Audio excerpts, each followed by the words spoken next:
back again. So I was in the last video I was telling about the rubbing of fur with the rubber rod with the fur, rubbing of rubber rod with fur. So in the case of rubber rod, electrons are tightly bound. So and in the fur is electrons are loosely bound.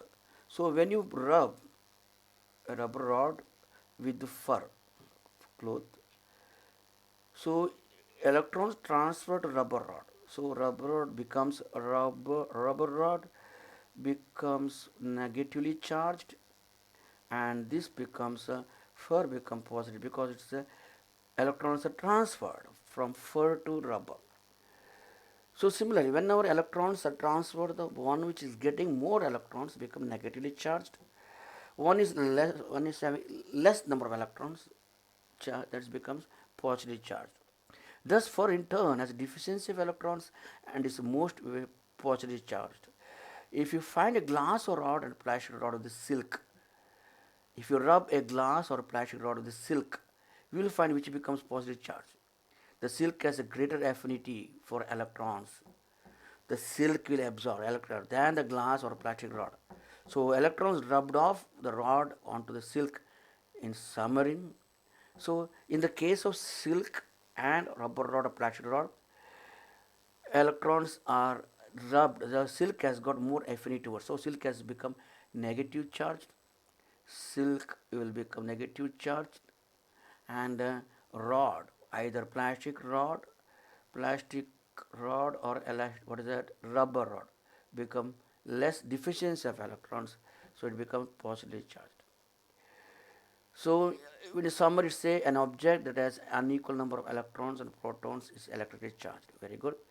So look at the person who's rubbing and showing that he is very happy to see that the rod has got some charge and this has got less number of charge. So look at that.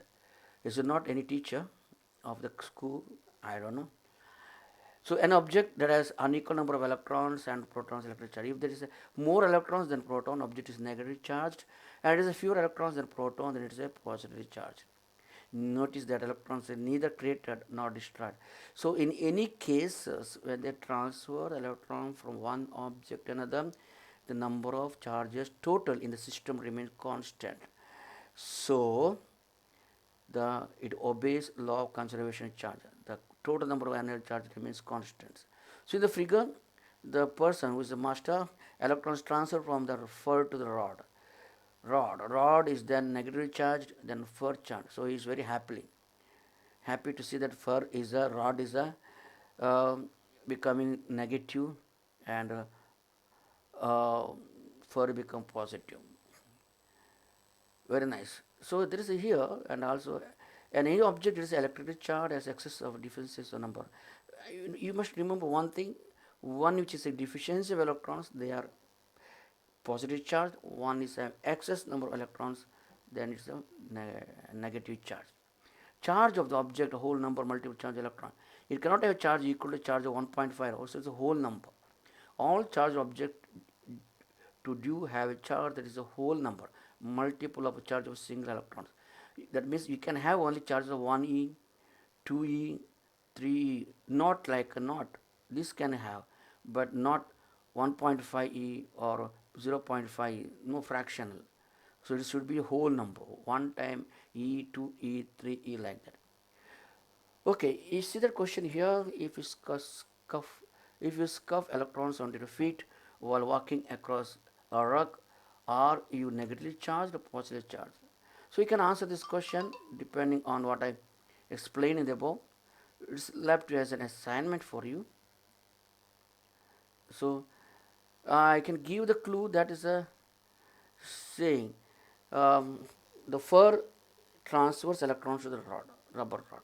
Rubber rod becomes a negative charge, and fur becomes positive charge. So similarly, you can think of a scuff. You are scuffing electrons from your feet. So you are scuffing. Transfer of electrons takes from your feet while walking as a rug, or negatively. That means foot becomes what? Your foot is scuff electrons onto your feet, onto your feet. So it is